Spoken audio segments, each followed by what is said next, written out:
Hi, I'm Claire, and I'm here to talk to you guys about the Weston A. Price Foundation and my main beefs with the Weston A. Price Foundation. Number one, and this is mainly, by the way, with the Weston A. Price Foundation's vegetarian tour because it was posted on my wall, and so that's kind of the angle that I'm going at. But some of my beefs are definitely with the main idea behind Weston A. Price Foundation in general. So here we go. Number one is that when you go there, especially when you look at the vegetarian tour, there are no links for all this crazy stuff they're trying to say. If you're going to make claims that are so controversial, such as eat a bunch of meat, it's a really helpful food to eat as much as you want, 40% of your diet, liberal meats, feed it to babies, and not only that, feed raw milk and raw meat to babies. If you're going to be making these claims and saying that that's safe, then you need to be having a lot. In my opinion, you would have to come with piles of, real, true sources and information and stuff that I could get my hands on. And, I'm just at a loss as to why anybody would, just believe this. They they have no links. Their whole website comes across in this mannerism that sets you up for a way of thinking, that sort of attracts people that I think would be naturally inclined to, go this way anyway. I think that intelligent people seek out Weston A. Price. It's people that know about corruption, people that know about what's going on in our food systems and how horrific it is, and people that want an alternative to that. And yeah, it's a better alternative to that. I'm not going to argue that. If you're talking about standard American diet versus Weston A. Price, that's no contest, of course. But you can also compare the vegan diet to the standard American diet as well. So it goes both ways. So basically, it sets you up to, give you a little bit here and, don't pay attention to that over there. Just look here and, that's bad.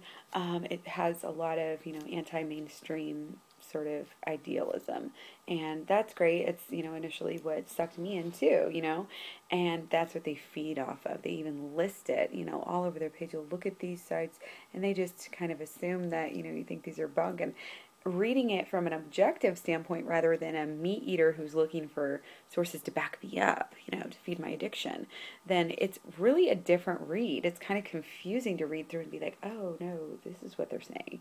It seems like they really are not helping themselves at all by posting that stuff. But for, these types of people that they're going for, the anti-mainstream is sort of what they're looking for.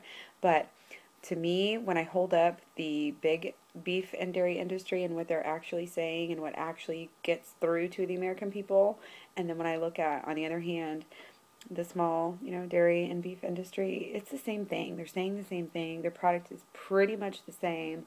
There's really no big difference, and definitely not a provable difference in any of the health risks and much of the benefits, really.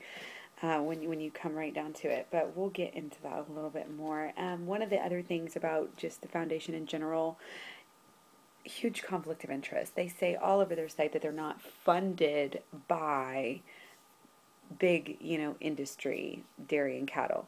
However, they are obviously very much funded by supposedly small businesses, and they like to draw a very fine line there. But really in reality, there is no line. And when you look at these farms that they're supporting, they don't even claim to be against Weston A. Price does not claim to be against corn feeding on their website. They're against soy, but they don't say they're against corn, and they certainly don't say they're against corn, for the off months of the year, the off seasons. So when you take into these, the argument between grass and grain fed, I think you really need to consider that you're really not getting that much of a different product throughout much of the year. Not only that, I want to just take a look at the grass fed and the grain fed. People say frequently, when consuming raw milk, that it makes no difference, or that it makes a huge difference, in grass fed, and that these parasites can't thrive when it's good milk, and it's a good cow that's been on the pastures. And like I said, what about those other months of the year? What about when it's not available? What about when it's overgrassed and all of this different stuff? They do supplement, and they do supplement with animal feed. It's completely legit, even on Weston A. Price. I didn't know this before looking at the website, but even Weston A. Price Foundation says it's okay, been a traditional used for 100 years, the practice of feeding animals their own byproducts, and they say that doesn't cause mad cow.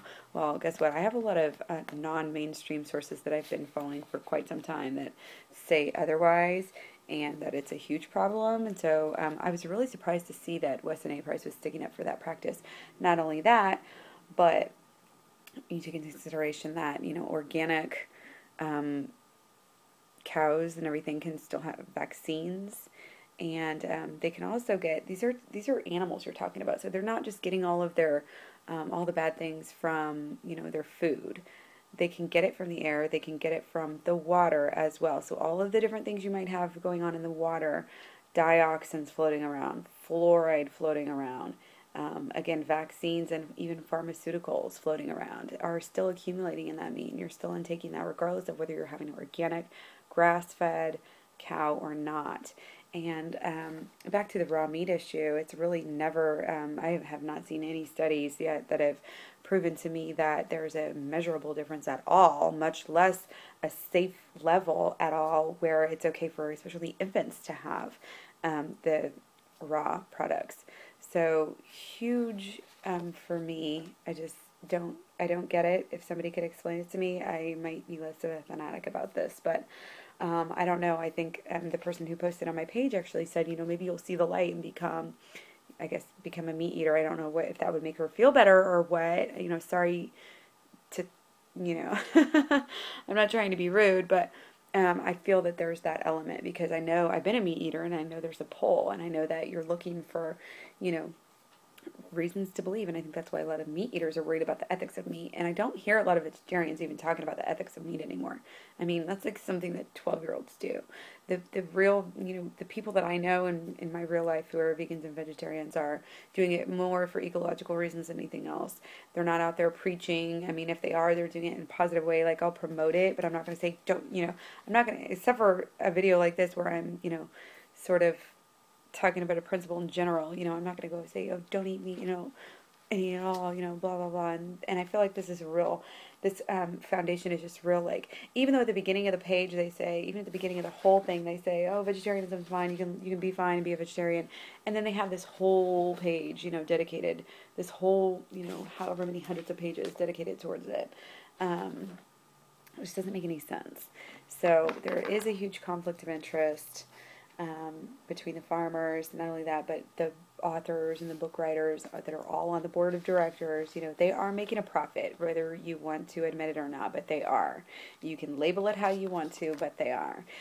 Furthermore, I'm sorry, but my whole point is this is 2013, okay? This is not 1930s. It's been almost 70 years. Not only were the standards used back then for science, that Weston A. Price actually used, they were totally inconsistent and incompatible with real standard scientific, terms at this time. But, also there's been a lot more research that has come out since then. Phytochemicals, certain antioxidants, nutrients that we need, we need a lot more, and that go beyond making cow's milk, the most nutrient dense, product out there. It's just not, and it's really skewed how they say that it is, and that's, along with the traditional foods label, the whole nutrient dense label is really just, it bothers me that they use that, because if you actually take, a real nutrient dense, factor system and chart and look at it, you will see that vegetables far outweigh anything else in all plants, take hemp parts, you have, just compare it. Do the research for yourself. I mean, I could sit here and read it to you, but you can see that even in the nutrients that Weston A. Price is so crazy about, say saturated fats, calories, all this stuff, hemp parts beats out beef. Grass-fed beef, by the way, even beats it out in iron. The only thing, it's got a little bit less protein, but it's got more iron. It's got all these different, 10% manganese, 70% magnesium, none of that in beef. So when you look at true nutrient density, you really need to see what you're looking at. And also, don't even get me started about, the digestion. Oh my goodness. We need to go talk about the traditional the traditional whole deal a little bit more. The traditional lifestyle, just because, you know, these people were healthy on their diet doesn't mean that we will be. Okay? They were adapted. Of course, these Inuits had super high levels of vitamin A that they had adapted to. We can't do that. We can't expect to do that. We have to look at our ancestors. We also have to look at our seasons and the quantity. When you take a look at traditional peoples all over the globe, they're not eating near the quantity that we are. And what Weston A price people are attempting to do is eat the same quantity as a standard American diet, basically, but they're going to eat it at a proportion that is of a traditional diet. So what you're having is a fast overeating of animal products, which is the exact opposite of what you want to do. So I'm not surprised that the Weston A price people that I know are always, not always, but frequently complaining of different ailments that have to do with digestion and other things that are frequently traceable. And I don't say this out of, you know, revenge or anything for this whole issue being brought up. I really am genuinely concerned about some of the people in my life that follow this. And, you know, one of the things we have to think about is this is a modern lifestyle that we live. Even if we're an active, healthy person, we're still exercising only usually shorter amounts of our day.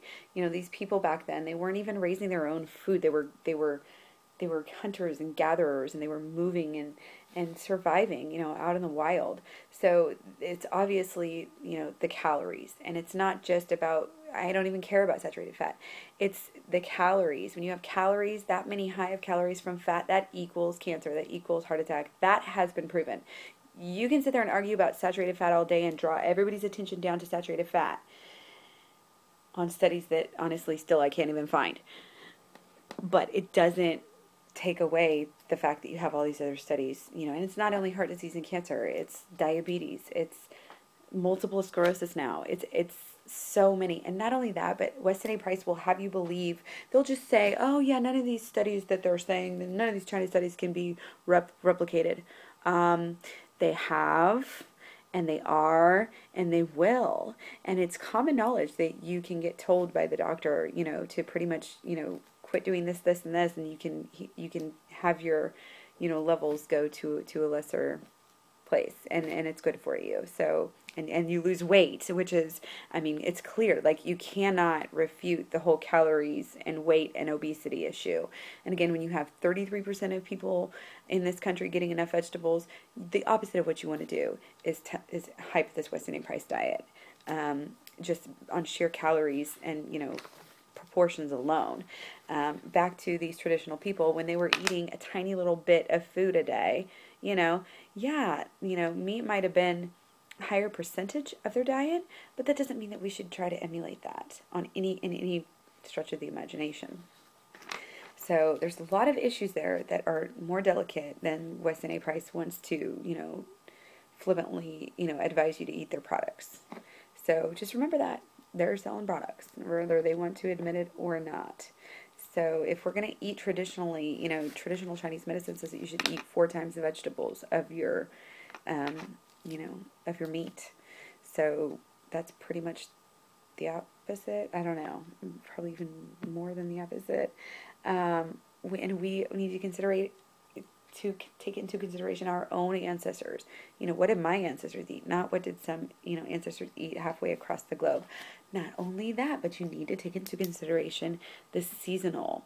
You know, even if Weston A price went on a good season and saw, you know, them eating a bunch of seafood or something, well, guess what? That may not have been available to them all times throughout the year. And even, you know, when you get up into more recent years, when people were cultivating their own food and raising their own livestock, well, then you still have a seasonal aspect because, you know, you can't just kill and kill and kill and kill and eat meat all year. That's why you only have feasts and certain occasions. That's why you're only supposed to eat meat sparingly. So, we'll talk about that a little bit more, but that is my main stance on that. So, here we go. So we talked about the raw meat. We talked about the grass versus grain, traditional. Kind of want to wrap it up here. I don't want to make this too incredibly long, but a lot of people seem to think that, you know, the lesser of two evils is amazing, and that's just not true. And you can't just pit the Weston A. Price diet against the standard American vegetarian diet if you don't want, me to compare, a vegan diet to a standard American meat eating diet. It's just not fair. So I think that the Weston A. Price people need to take a look at that when they're, objectively considering their sources, which they should do, because these are high risks that you're talking about. When you're talking about, giving parasites to your babies, that don't even have an immune system that's capable enough of fighting it off, and you're talking about heart disease and, cancer and all this stuff. It's worth thinking about. But back to the eco aspect and the sustainability aspect, I don't understand it at all. I just don't see how it's logical. I mean, I will sit down and do the math. I really will. But I do not see how people are sitting here trying to say that the whole world of meat eaters, that everybody in this world should be a meat eater, should eat 40% of their products from meat, and that we can all have it grass-fed. It doesn't make any sense. Like, why do you think we went to corn and soy in the first place? Because there wasn't enough land, it wasn't, cost effective, it's not good for the environment, all these different reasons. And I just don't see how anybody can even argue anymore, that it's pretty much been proven that, in so many different ways that a vegan diet is more ecological. And I always hear oh, well, what would we do? We can keep animals as pets. We can eat them when they're, almost, and I'm not saying nobody can ever have meat again. Take care of the animals, take care of the land. You can still use the manure as, fertilizer, but you don't have to kill and eat. And the nutrient aspect, I think is interesting. They say you can't get vitamin D anywhere else. Yeah, you can. The sun is a great source, number one source. Tanny beds, you can even get it there. And fortified milk, mushrooms, especially sunlight-infused mushrooms. It's the future. This is happening. 2013, they're coming out with new studies all the time. Check out your new mushroom studies. You don't have to get vitamin D from raw milk. You don't have to take that risk. I'm honestly, if it were me, well, if it is me, since it's me, I would rather take the risk of being a little bit of deficient in something rather than take the risk of getting sick by something. Because at least if I'm deficient in something, then I'm able to say, oh, look, I can see it on my nails and my nose is all flaky and, all these different things. Like, I better take care of this. I feel like, oh, I feel, bad. I feel like fatigued or whatever. I'm going to go make sure I get some more supplements or get some more of this food. And really, you don't have that power. You're risking a lot more whenever you're, giving your raw milk to your kid, because they could still get poisoned. People still do get poisoned, even though they want to say that it's, such a less percentage. Well, yeah, it's a less percentage, but they're taking the percentage and holding it right next to, the pasteurized milk, and they forgot to factor in that, guess what, a lot more people are eating that. You can't compare those numbers and just say, oh, well, it's about even. Well, guess what, it's about even, but that also means how many more people, I wish I could find my paper on that, but I think you guys can get my drift on that. You can, the whole, I want to thank you, Jessica, and Weston A. Price Foundation did actually help me out with some knowledge here. I was a little bit worried about overdosing on vitamin A. I didn't realize how much vitamin A I ate till I was doing FitPal, and then I wrote, typed in all the food I ate. I was like, oh my gosh, I'm eating too much vitamin A. Now I realize I can eat as much vitamin A I want on a plant-based source. I can't overdose on it. So I'm so excited. And actually, to me, it just confirms that God wants me to eat plants, because I don't believe that God's going to have me, give my children a food that they can overdose on if they eat too much. I think children are supposed to be able to eat as much as they want of a good food that they're supposed to be that's supposed to be healthy for them. And what's great about the vitamin A, which is a provitamin is the proper term for it. I know Weston A. Price Foundation will not use the proper term, and it does convert. Studies have shown that even though it's lesser, it is converted into vitamin A, and also it you can't overdose on it. It will be used by your body when it needs it. So everything that the Weston A. Price is trying to say about all these different nutrients, the only thing that they could possibly say would be vitamin B, and they don't even say that would be their only thing against veganism is vitamin B. And basically, yeah, they say, oh, you can't get it from soy. Well, guess what? Everybody knows, it's common knowledge that you can't get vitamin B from soy, even if it's fermented. The only ways to get vitamin B from vegan sources are like wheat germ oil and some things like that, and synthetic. So I don't know. Weston A. Price Foundation likes to treat vegetarians like they don't know anything and all they can find to eat is GMO soy. Like I said, why don't we make a good parallel, and instead of comparing your standard American diet to the Weston A. Price diet, why don't you compare your Weston A. Price diet to the vegan diet? Because that's what you need to, that's where the studies need to be done. So going on to the very last thing that I'm going to talk about, the ethics. Which is, something that I'm not very interested in. Again, I think that most people that are worried about the ethics of meat eating are pretty much trying to convince themselves of something. So maybe it's that they're, that they have a reason to partake in their addiction. So I just wanted to say, I'm not against killing for the sake of killing. I mean, killing for the sake of survival, I guess I should say. I obviously am opposed to killing for the sake of killing. I just think that since we don't need it, since it is 2013 and we have all these great vegan, sources and these new products and foods that are made all the time that are, proven to be great for us, and you can eat as much as you want, and it's easy to stay on the program and all those different things, and they're proven to bring, keep cancer away and all this different stuff. Why not? Why not try it? Why not go for it and see how you feel, which is what I did. And I feel great. I've actually never had this much energy as an adult, different symptoms. I'll talk about that later and kind of let it evolve scientifically if I can.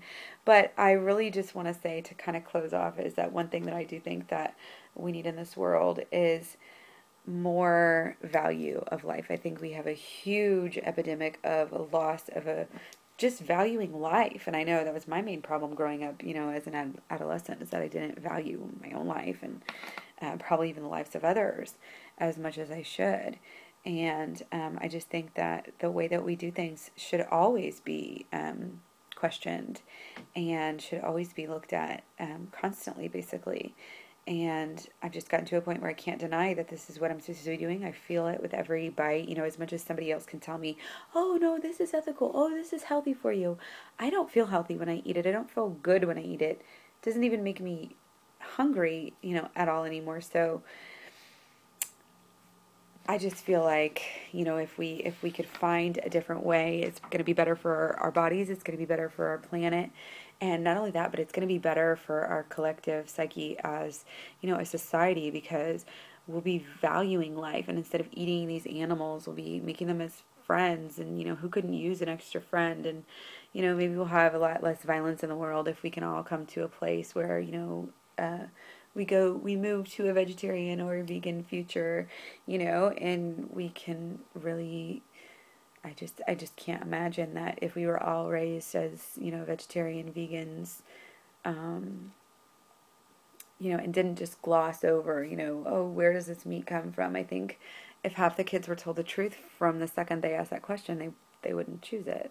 And people always act like, oh, well, a vegetarian's the one who's forcing, their kids to do something. Well, it's not, you're not really giving them a choice when you get them addicted to it at 2 years old or whatever, so, or even earlier nowadays. So, anyways, I have obviously a lot of opinions, a lot of strong opinions on this, and obviously those are kind of clouding some of my objective research, so that's where you come in. Please help me, send me any research, any questions, any links, whatever you want me to think and talk about.